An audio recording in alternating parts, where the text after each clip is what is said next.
Welcome to Olga times. కూటమి ప్రభుత్వం అధికారంలోకి వచ్చి 18 నెలలు గడిచినా అభివృద్ధి ఎక్కడా కనిపించకపోగా పేదల ఇళ్లపై బుల్డోజర్లను పంపుతూ వారిని రోడ్డు పాలు చేస్తోంది. తమ చేతులకు మట్టి అంటకుండా జాగ్రత్తగా పావులు కదుపుతూ ప్రజల పక్షానే ఉన్నామని చెప్పుకునే ఈ ప్రభుత్వం ఇప్పుడు జోజీనగర్ బాధితుల గోడును ఎందుకు వినడం లేదు? దీనికి కారణమైన వారిని ఏ రెడ్ బుక్లో రాయాలి, వారిపై ఎలాంటి చర్యలు తీసుకోవాలి అని స్థానిక పేదలు ప్రజలు గట్టిగా అడుగుతున్నారు.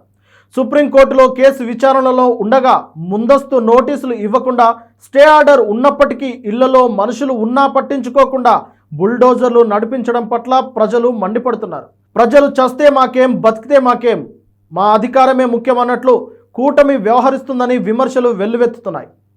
ప్రజల బాధను తన బాధగా చెప్పుకునే పవన్ కళ్యాణ్కు ఈ ఘోష కనిపించడం లేదా, వినిపించడం లేదా అని ప్రశ్నలు తలెత్తుతున్నాయి.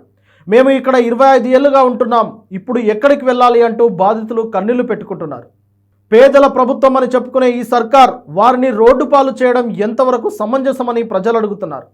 లోకేష్కు ప్రభుత్వానికి మొరపెట్టుకున్న స్పందన లేకపోవడానికి కారణం ఏంటి? ఈ విషయాన్ని మొత్తం తమ చేతులకు మట్టి అంటకుండా నడిపిస్తుండడం ఏంటని బాధితులు ఆవేదన వ్యక్తం చేస్తున్నారు. ఇంకెవరికి వెళ్ళి మా గోడు చెప్పుకోవాలి అని వారు ప్రశ్నిస్తున్నారు. కూటమి ప్రభుత్వం క్రమశిక్షణతో నడుస్తుందని, ప్రోగ్రెస్ రిపోర్టులు విడుదల చేస్తుందని చెప్పుకుంటున్న ప్రజల ఆవేదన మాత్రం అధికారులకు పట్టడం లేదు. అందుకే జోజీనగర్ బాధితుల విషయంలో కళ్ళు మూసుకొని వ్యవహరిస్తోంది. ఈ ఘటన కూటమి చరిత్రలో ఒక నల్ల మచ్చగా మిగిలిపోతుంది. చంద్రబాబు అధికారంలోకి వచ్చినప్పుడల్లా ప్రైవేటు వ్యక్తులకు మాత్రమే మద్దతిచ్చి వారిని పెద్దవారిని చేస్తారు, పేదలను పట్టించుకోరు అన్న వాదన బలంగా వినిపిస్తోంది.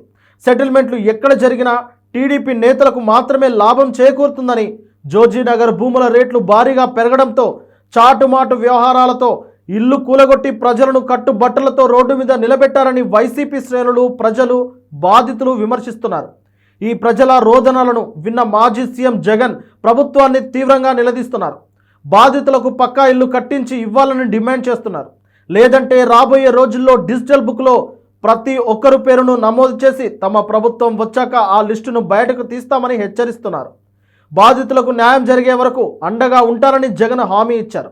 కూటమి అధికారంలోకి వచ్చిన తర్వాత తిరుమల లడ్డు ప్రసాదం ఇష్యూ నుంచి జోజీనగర్ సమస్య వరకు ప్రతి విషయంలోని వ్యతిరేకతను మూటగట్టుకుంటుందనే అపవాదైతే ఇప్పుడు విమర్శకుల నుంచి వస్తూ ఉన్నది. దీన్ని ఖచ్చితంగా కూటమి ప్రభుత్వం దృష్టిలో పెట్టుకొని ముందుకు సాగాలని విశ్లేషకులు హెచ్చరిస్తున్నారు.